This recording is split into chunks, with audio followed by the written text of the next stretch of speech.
Racing games have evolved tremendously over the past years. Unfortunately, a few dubious attachments have come with that progress. The biggest of them is the casual use of microtransactions as an accepted payment model in our genre, causing a bunch of joyful and happy consumers along the way.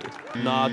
But how did it get that far? And can we blame it all on one company again? That and how sim racing fits into this equation is coming up now.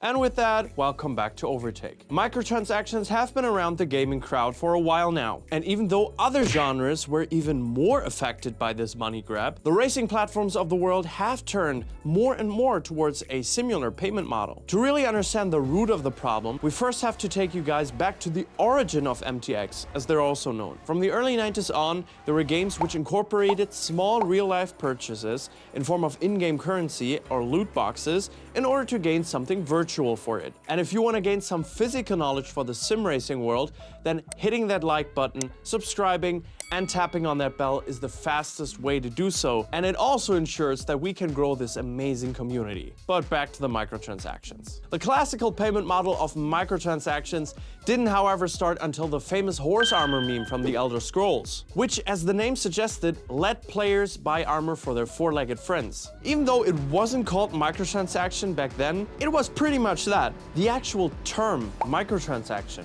wasn't coined, however, until reaching the height of the boom in the 2010s. The world's premier football game, FIFA, was the main perpetrator of that. Because of the way their new Ultimate Team mode would constantly push these small purchases, the semi-serious name microtransaction was born. Widespread online pay and newly found licenses netted companies such as EA billions of dollars over the years, in what seemed to be a revolutionary way to market otherwise low-revenue yearly releases. However, the implications were massive. Over time, they became an omnipresent thing in more and more genres, ruining games and wallets along the way. The list of complaints and worries is long and known, and unfortunately, almost all of them at least hold a bit of truth to them. And at last, the microtransactions reached the racing game genre. It's hard to pinpoint which was the first game to implement it, but across the board, it actually seemed pretty tame for the time being, until it wasn't. I recently caught onto a pretty worrying trend. Going through a list of games I reviewed in the span of a year and some, I caught a pretty strange theme. A multitude of otherwise completely fine games started to have a very heavy focus on microtransactions all of a sudden. And while we have already established that microtransactions work wonders in terms of monetization, it feels like we have hit a new height in terms of their presence in recent time. Starting off with GT7 and their whole debacle about in-game currency. For anyone who needs a small rekindling of their trauma. At the start of GT7, money generation was even worse than it is now, making the game incredibly grindy and plainly unattractive in some ways. Since it is almost impossible to scoop a 25 million coin car along the way just by playing the game. The solution was the implementation of virtual currency packages, which the player could buy in the PlayStation Store, and therefore get their desired car. I won't even say it was a shortcut, because it was almost impossible to reach otherwise, within a reasonable amount of time. And all of that in a AAA title, which was fully priced, fully licensed, and mainly focused on offline play. Yeah, not a great sign. But that's only the tip of the iceberg. Unfortunately, even games heavily tailored towards kids, such as LEGO 2K Drive or Disney Speedstorm, are obnoxiously pushing this shady tactic in hopes of prolonging their inevitably short lifespan as a racing game. I can somewhat see the argument of people saying, well, if these are good games, you don't have to buy the microtransactions, do you? Besides, however, that this doesn't even hold true for every game. If you implement these things in games that center around children, in my opinion, you deserve every bit of the critique you get. Morally, it's a new low, especially if you use flashy images and artificial shortage to get 10-year-olds to spend their pocket money on virtual Lego rather than the real world's one. You see, one thing is must say here. The microtransactions themselves aren't the problem. It's the situations they create. You can clearly see that with one of the biggest perpetrators we haven't even mentioned yet. Microtransactions are rarely just a side dish to a well-filled plate of a game. Usually it's only there if people are enticed to buy them. A prominent example is everyone's favorite F1 gaming franchise. Even before EA took over Codemasters and secured themselves the license to the world's biggest racing phenomenon, there was the so-called pitcoins in the F1 games, which allowed the players to buy assets in-game. Undoubtedly a microtransaction in itself. But ever since the king of the micro-monetization took over, things have just gone overboard.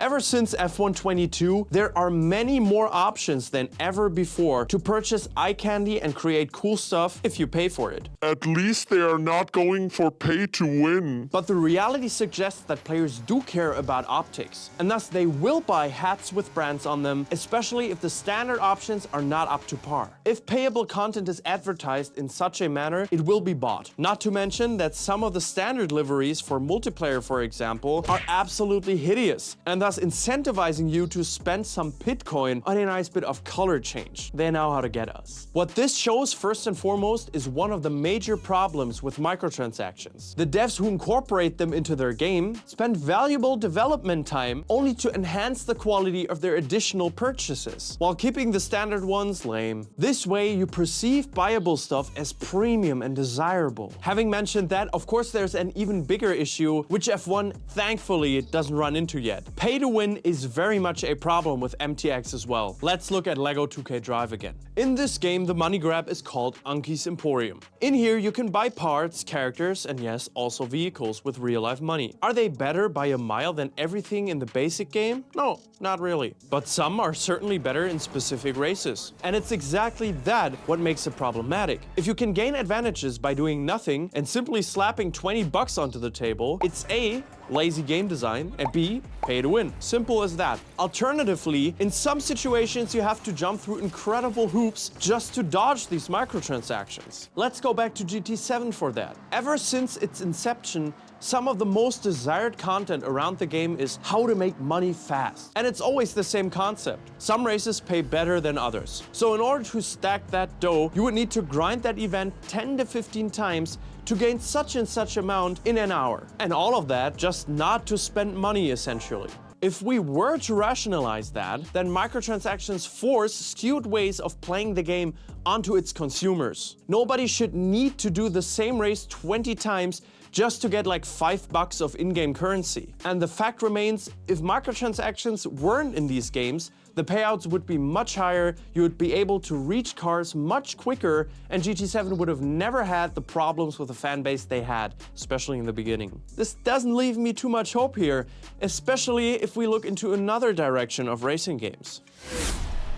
Microtransactions and everything around it are debatable to say the least, but they are here to stay, and that's a fact. But how could the future look like, especially when it comes to sim racing? Well, for sim racing, there are a number of revenue models currently available, and all of them have their own flaws. iRacing has subscription and pay to play, which is extremely expensive for anyone not named Renee. ACC is a one-time purchase with optional DLC content, and games like Race Room are even free to play, with in-game purchases to keep the boat afloat. The question I now propose is, does any of that preclude microtransactions in the future? One reason MTX are so unanimously hated is that sometimes previously accessible content gets put behind a paywall. So a livery creator or single skins on iRacing maybe $3.99 from a certain point on. Maybe access to online on ACC is an additional $5, or Race Room may charge you for something essential like telemetry data. I get that all these examples seem pretty far-fetched, at least at the moment. But I'll give you another example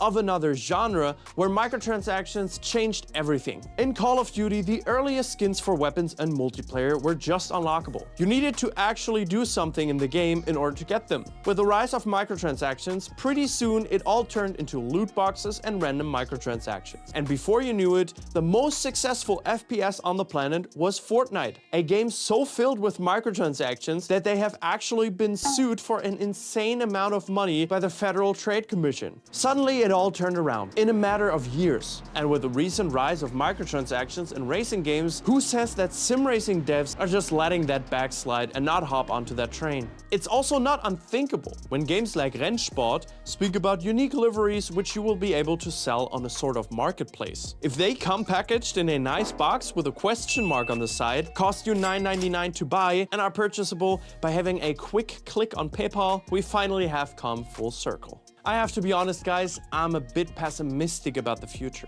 I can see a lot more racing games implementing microtransactions in the core of their game, either allowing shortcuts or massively altering the way players can enjoy the gameplay. Takeovers like that of Codemasters by EA just add fuel to the fire when it comes to this discussion, which is understandable given the history of EA and seeing what they did with the F1 games in the past 2 years. When we start making positive arguments for microtransactions that sound like, well, at least they didn't completely ruin the whole game with it, then I think we're setting the bar pretty low. If simracing is any smart, they are refraining from taking a similar route. But having seen other serious esports titles fall into the same trap, I am a bit scared. But thankfully, we are able to make a conscious decision to engage with games which include microtransactions or not. And the consumer is never wrong, right?